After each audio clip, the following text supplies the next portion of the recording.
โซ่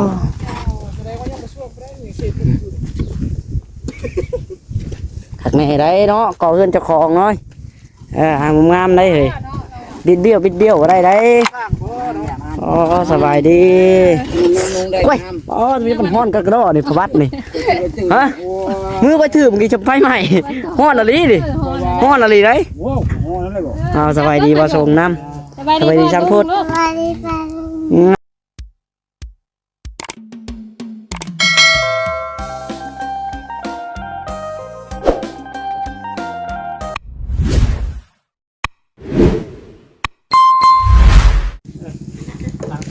พี่น้องเนาะท่านี้กำลังแต่งอยู่โคกินอยู่เนาะมาพบพอกับทางน้องละพี่น้องเลยตอนเที่ยงยังบุญมาโอ้ยปุ้งบ่กำลังแต่งอยู่โคกินพี่น้องเลยต้มไก่ตอนเที่ยงเนาะลาบไก่ตอนเที่ยงนี่กำลังเอาน้ำเข้าบ่มพื้นเฮือนน้องตุ๋ยทองอยู่ไปเดี๋ยวมาเบิ่งทางปีก่อนแล้วก็สิไปอัปเดตเบิ่งเฮือนหาผู้ช่วยได้พี่น้องเลยคือว่าเห็นเพิ่นมาเฮ็ดเวียกเมื่อวานนี่เนาะก็มี FC เพิ่นเม่นมาบอกอยู่อัปเดตเพื่อนผู้ช่วยให้เบิ่งหน่อยเด้อว่าเมื่อวานนี่ก็น้องลาบ่ได้ถ่ายพี่น้องเพราะว่าเพิ่นก็บ่ได้มาเฮ็ดเนาะเมื่อวานนี้ถ้าเพิ่นมาก็สิได้ถ่ายอยู่ดอกนี่เพิ่นหากันมามื้อนี้ว่าซั่นเดี๋ยวเราสิเข้าไปเบิ่งเนาะในระหว่างมาน้ำทางนี้พี่น้องเอ้ยนี่เรียบร้อยบัดนี้มีแต่มาน้ำมาหยังไว้เนาะพุ่นแหละกินข้าวกินน้ำแล้วยังมาสะมาเคลียร์พี่น้องเลยตอนนี้ก็มาไว้ก่อนให้มันในไว้ไงคือมาเข่าเนาะบาดำมาให้มันในสบายดีบาดำสบายดีตัวหอบเติมนึงพี่น้องเลยห้องตัวนี้นี่เดี๋ยวตุกห้องเนาะนี่เดี๋ยวทางพ่อกำลังคุมอยู่ใส่น้ำใส่ใน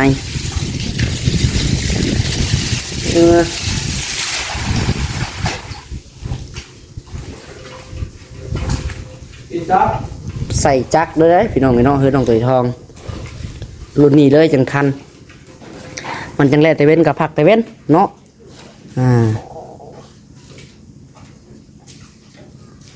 พอดีพี่น้องกับผักเที่ยงสำนี้พอดีมาหน้ามาในไว้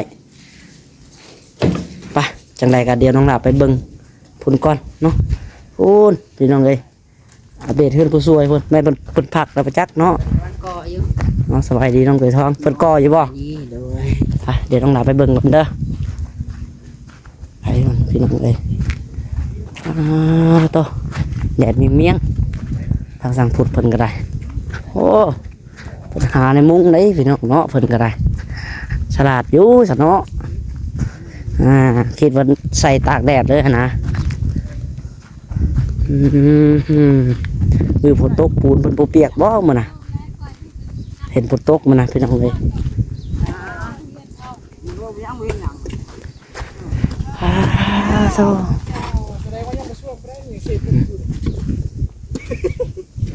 ขัดไม่ได้เนาะก่อเงินเจ้าของน้อยหางงามได้เลยบิดเบี้ยวอะไรได้อ๋อสบายดีกล้วยอ๋อมีมันห้อนกระโดดนี่พวัดนี่ฮะมือไปถือมึงกี่จะไปใหม่ห้อนอะไรดิห้อนอะไรได้สบายดีบ่ส่งน้ำสบายดีช่างพูดเจติ่งเลยเนาะพลังน้อยป่ะพอคิดว่าช่างพูดใส่ตากแดดใช่หรอกแม่เนาะเจ้าก็หาวิธีอยู่เจ้าก็เนาะเอาตากแดดนี่ยังห่อเลยแบบไรยังห้าเนาะกำลังก่อพี่น้องเลยเนาะกำลังก่อทางนี้กำลังชิดแตงเอวผู้ช่วยไปสูบน้ำบ่ฮะสูบแล้วเนาะอยู่ไกลแน่พี่น้องเลยมันอยู่ไกลมูเด้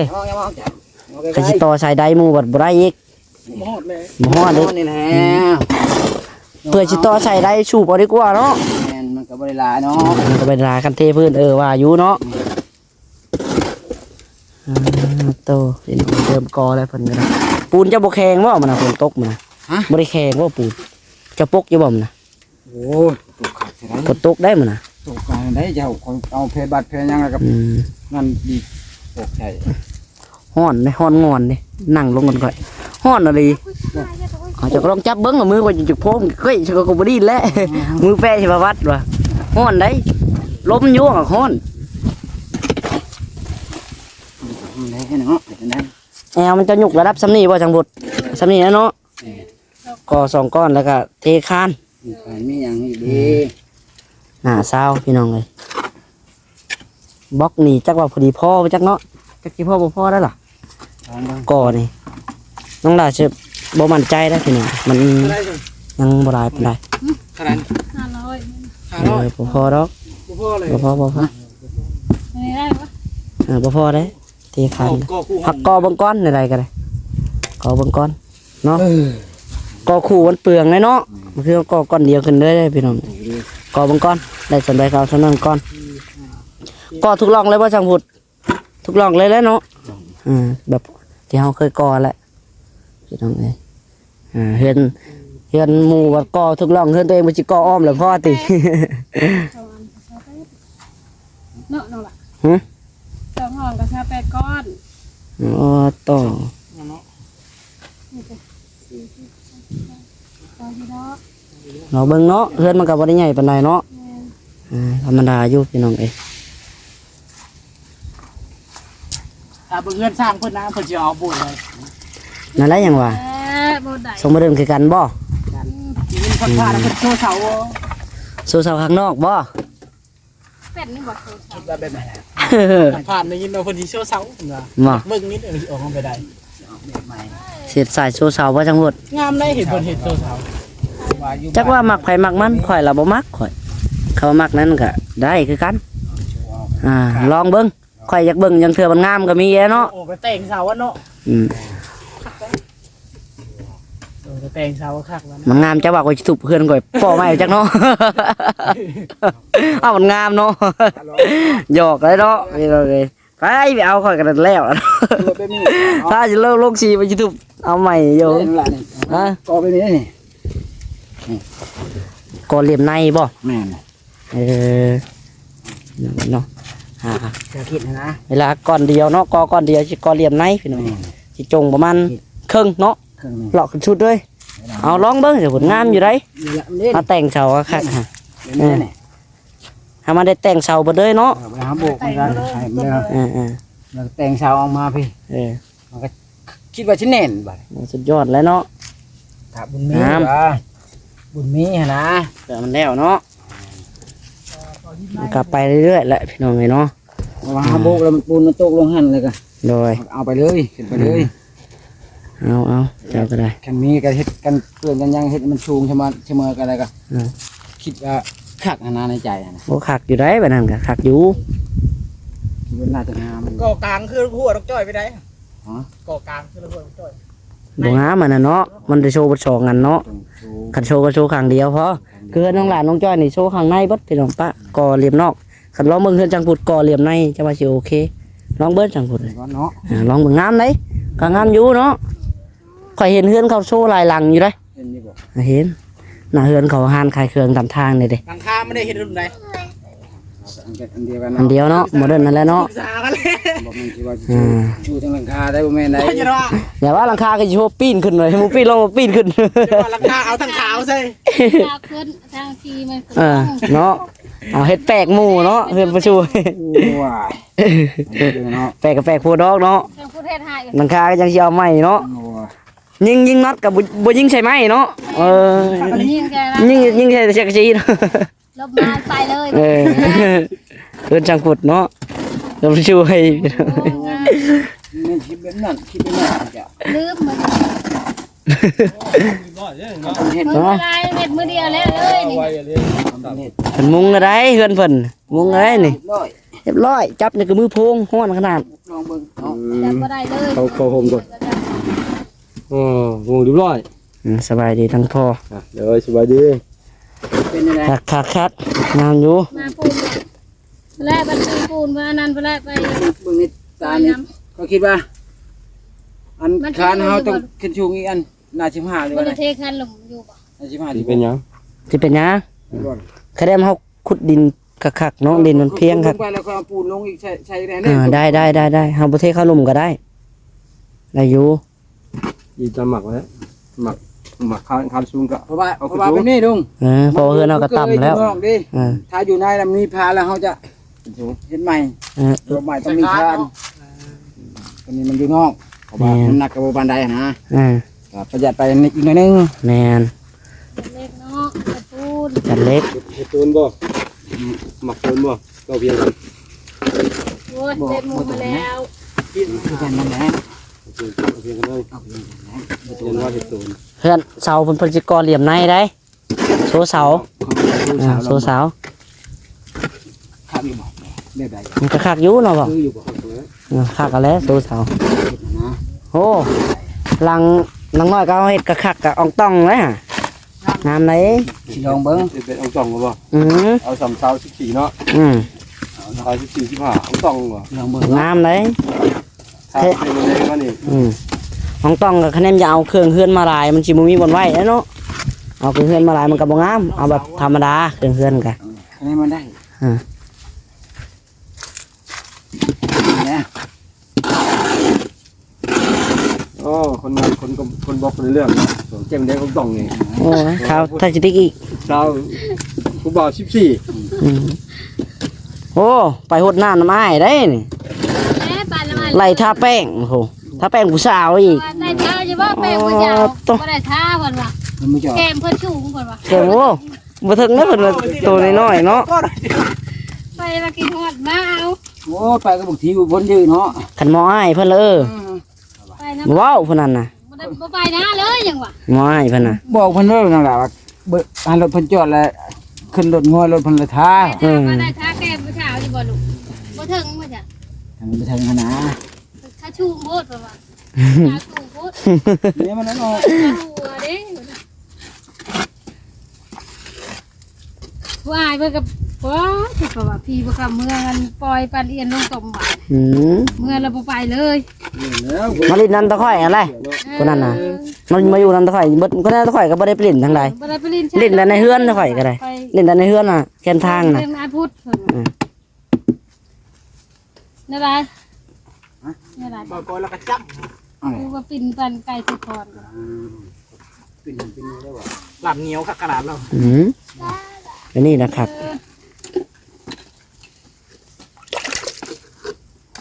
เฮ็ดเข้าไปเนาะ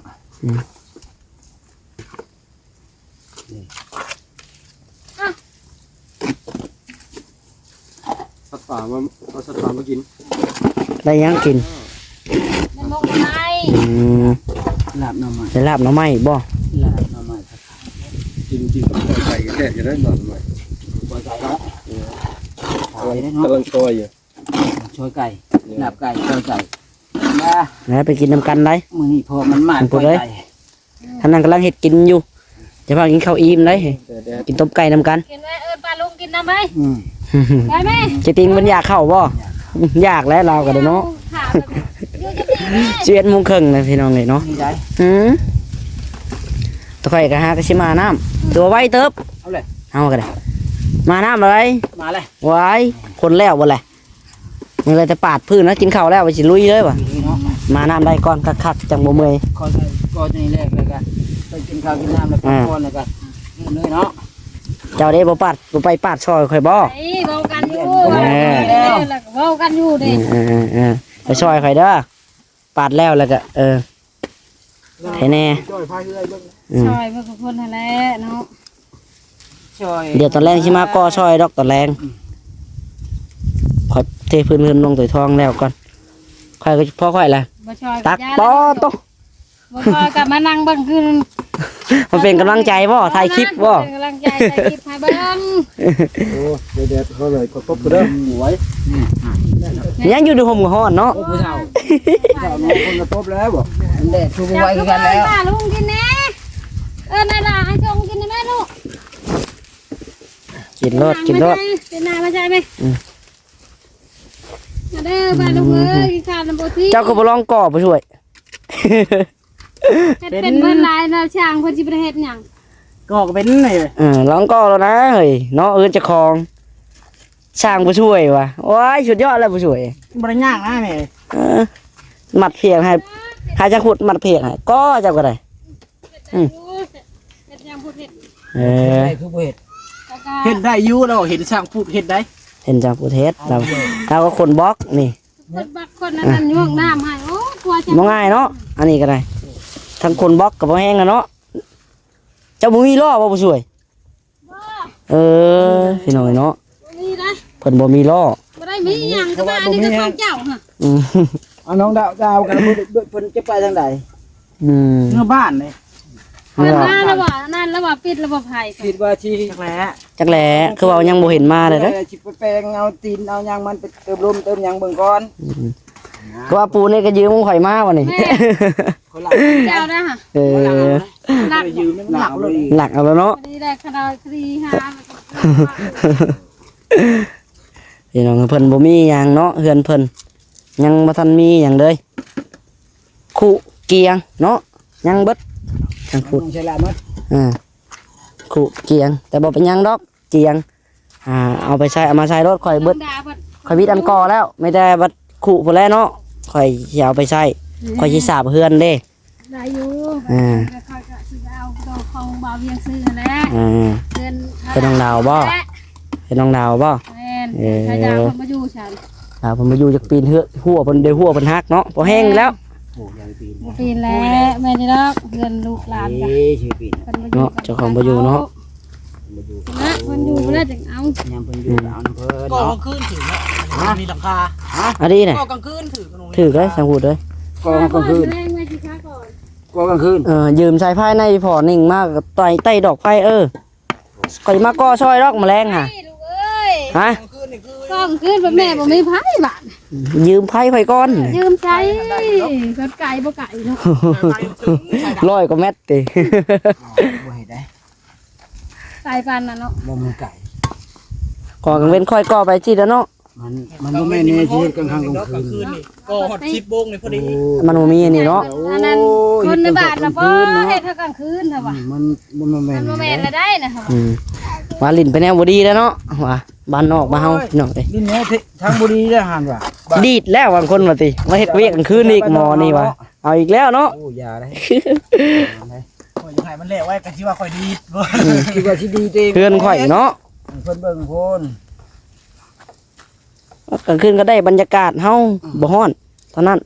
เฮาเฮ็ดเวียกสบายได้กลางคืน บ่เกี่ยวหรอกพ่อเอ้ยแต่มันเกี่ยวบ่อนมันบ่มีนี่นะ นี่หยัง บ่มีไผ มันมีไผ มีใครกับภู เพิ่น มิ ไผโคมบ่โอ้ตก เพราะมันจะมาคด ไปโคมมันยากได้ไปโคมมันคือดอกไฟเฮา เวลาลายตายังนอนเด้ ตังบ่เฮ็ดขอจังคืนมันยังนอน เอาห่มกันค่อยก็ได้เนาะ พ่อแม่ มาถ่ายยังตากแดดอยู่เนาะ ต้องเป็นไข่ จะกล้องเป็นไข่ยังยากได้เนาะ แม่นไหน มีเงินชื่อได้เนาะ มีเงินซื้อ เป็นไข่ปัวยากก็ได้กันเป็นไข่นะกล้องก็ได้ หน้าเท่าได้พอเสานิดหน่อยหน้าเท่าได้เสา 12บ่หรือ13ธรรมดาสำนี่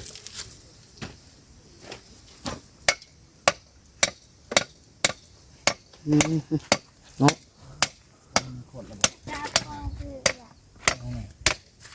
เบิ่งไม่ส่งเบิ่งให้พ่อ โยระดับสั่งนี่แค่เอาเบิ่งไง เนาะ นี่สิบ่แม่นเลยบาด บ่คือแลบ่ชงให้ได้หากระเฮียนเนาะ ช่างละตาละเนาะมันเละเป็น มันแดดบ่ มีทันได้กินน่ะเอ้ย มันเละเป็นนี่มันก็ ไปกิน ทำกับมด ช่าง กินต้มไก่นำกันมื้อนี้ มันขดไปแล้วบ่ส่งแล้วเบิ่งหาข่อยมันจะขดดู บ่ได้ตีได้หลายอยู่บ้านเนาะ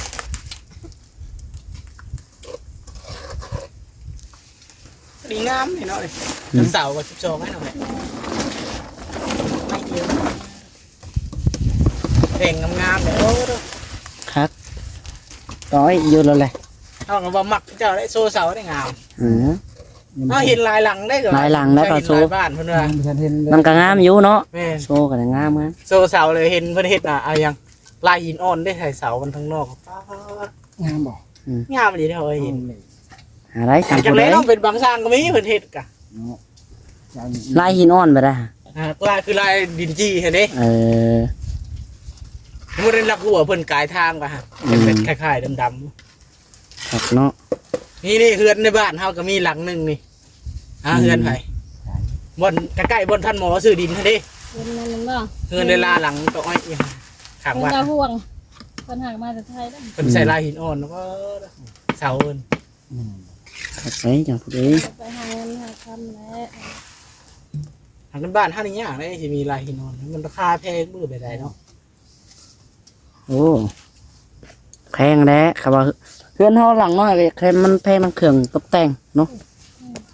เอาจะเอามา เฮาแต่งหลายก็งามหลาย แม่จ่อยไปเลยเมื่อเลยบ่ หึ ไปเลยเมื่อแดดนี่เนาะทำไปแล้ว แม่น้องจ้อยบอกจักแล้ว คือคนเฮาเล่นเนาะมันหักชาตัวเองก็งามเลยเพื่อนก็ได้แต่งลายมันก็งามเลย น้องอยู่อาจจะถามมันเบิ่งอยู่เพิ่นบ่ได้มาอยู่พี่เลยบ่เพิ่นสิอยู่เพิ่นได้บ่แม่น้องจ้อยว่าแม่น้องจ้อยอะไร ได้ยินเพิ่นว่าเบิ่งจ่อยเป็นจ่อยเจ็บปาก ปากบ่ มันยังเป้าใช่ปกติคันนี้ยังเป้า โอ้อึดยังก็ อยู่ กะ ใช้เฮาหาก็ยังไม่เห็นเลยในบ้าน โอ้ยจ้ะ แต่เอามาท่านยังเป็นคุกเป้า เดี๋ยวเอาเบิ่งหน้าแม่พุ่น อยู่จังเลยอยู่ คิดอยากจะมันออกไปนี่ก็ลาย นี่หยัง จะไปห่วง โอ้หลายทางออกเป็น เป้าใครเศร้าไว้นะ ปากเปื่อยบ่ แม่น กระแป้งกัดปาก เพราะว่ามันเป็นตุ่มเลย ข่อยก็เป็นคือกันเนาะไหมข่อยบ่หลาย โอ้มันหลายแล้วสอง นี่ครับเพกแป้ง แป้ง แม่แล้วคำ ซุปแป้งทอด ซุปแป้งทอด ทอดไข่เนาะ แป้งทอดกับแป้งธรรมดาหาได้เยอะแป้งทอดเขาผสมน้ำมันกัด ถ้าแป้งผู้ชายอยู่เพิ่นบ่เทิงเกมเพิ่น มันชูงเลย นี่เอาไปเลย เดี๋ยวไปเนาะเพิ่นมือนึงเราจะหากันไปสุกสการ ก็จะกันว่าบ่ได้ไปเพิ่นทางว่าตัวมันลูกหลานไปมอลุงไปรายงานไปมออยู่บ้านไปก็เดียวนี่ เปียกเนาะ ก็เปียกเลยแม่เบิ่งเลยคุมหินนั่น ก็เดียวนั่นแหละเบิ่งชาคุดกับทั้งชั้นทั้งเช่นเพิ่นหนาว เนาะสิได้บ่มาผ่าด่านก็ได้เนาะ ร้ายข่อย พระเจ้าบ่ทันได้ตั้งอ่ะนะ เป็นเป่งพันไถ่พวก พระเจ้าบ่ได้ อาบน้ำไปเลยมาผ่าด่านก่อน เจ้ายังบ่ทันตั้งมันน่ะ มือแรกมือแรกมือคือเทือนเนาะ แม่มื้อที่14ที่ อืม ที่5 เฮ้ยตั้งนี่ยังบ่ตั้งยังไปสวยไปจัก 14 เจ้าจะไปที่เช่าจัก ได้ชาละวันรอบ บ่ นึง ได้ ว่าเอาชาละวันเพิ่นจะครบจักได้จัง เจ้า อย่า บ่ ดอก ตั้ง ว่ะ อ่า เพิ่นเที่ยชาละวันจักบาทว่ะ เฮาเข้าไปใส่เนาะเขาบอกบ่เห็น เจ้าบ่ได้ตั้งก็อยู่ ตั้งคือมือนะในเฮือนหั่นเนาะ กูมือนะเอาบ่เห็น มือคือบ่เห็นเนาะพ่อย่ ำประสบเฮาเลิกกับจักเนาะเรามา เห็นแต่เรือนกระเบาอ่อน อืม ไปหมอแล้วบ่สบายแล้ว กันลินน้ำทันได้จนสิตาย โอ้เปิดได้เป็นหมื่นเว้นเนาะ ได้จนตายแปลงทีนึง เล่นกันบ่เทือนบ่ ใครยีรอกช่างแปลงได้อยู่ทั้งพอไป ตายแล้วมาหายเพราะว่าเป็นไง บางทีก็มื้อวันที่16บ่ไป เอาบัดนี้พี่น้องเนาะโอเคละสำหรับคลิปนี้ก็ได้น้องหลานจะขอตัวลาไปก่อนได้พี่น้องเลยเนาะเข้ามาอัปเดตเบิ่งเฮือนทางพุทธเพิ่นพี่น้องเลยเนาะกำลังเริ่มลงมือก่อว่าจะเข้ามาอัปเดตให้แม่ๆ FC ว่าเนี่ยแหละแล้วเพิ่นบ่เห็นเพิ่นบ่ได้มาเลยพี่น้อง น้องลาทายละ เมย์มาข้างบ่คือเห็นมา นั่นแหละยังวะ เขาอยู่ดงขอเพิ่นมา แต่ว่าเราอยู่ดงนะผู้ช่วยยังพุทธ แล้วไปจอบเล็กมาจอบเล็ก เพราะว่าเห็นดิซีเมนมาบอกหลายคนอยู่ถ่ายคลิปแล้วถ่ายอย่าลืมถ่ายเฮือนผู้ช่วยนํเด้อว่ะเพิ่นมาบ่มื้อนี้เอาว่ะเพิ่นบ่ได้มาเด้อว่ะบ่เห็นเพิ่นนี่นั่นแหละเนาะกันเห็นก็สิถ่ายอยู่ดอกเมื่อวานนี่เพิ่นค่าเผาสวนอยู่ดงเนาะ บ่อยู่ในงัวแล้ว ในงัวจักโตผู้ช่วย 3 3โตมีได้เผา พอดีได้เผาเนาะ อันจะได้มาบัดบ่มีผู้เอางัวกินน้ำ ปีนี้3แบบปีหน้าเขาได้ลูกอีก3เป็น6เลยค่ะ ใครยกตัวแม่บ่เนาะ ยังน้อยๆอยู่ เอาพี่น้องเนาะโอเคสำหรับคลิปนี้ก็ได้อัปเดตให้พี่น้องเบิ่งให้ตั้งเฮือนสั่งผู้ช่วยเพิ่นเนาะน้องหลาก็ขอโตลาพี่น้องให้เนาะไปเบิ่งในอยู่ในกินนะบัดนี้อยากกินข้าวล่ะน้องหลา แต่เป็นเที่ยงนะเอาจังใดก็อยู่ดีมีแห้งเบิดทุกคนเนาะเอาสบายดีผู้ช่วยใช่จังพุทธบ๊ายบายพี่น้องเอ้ย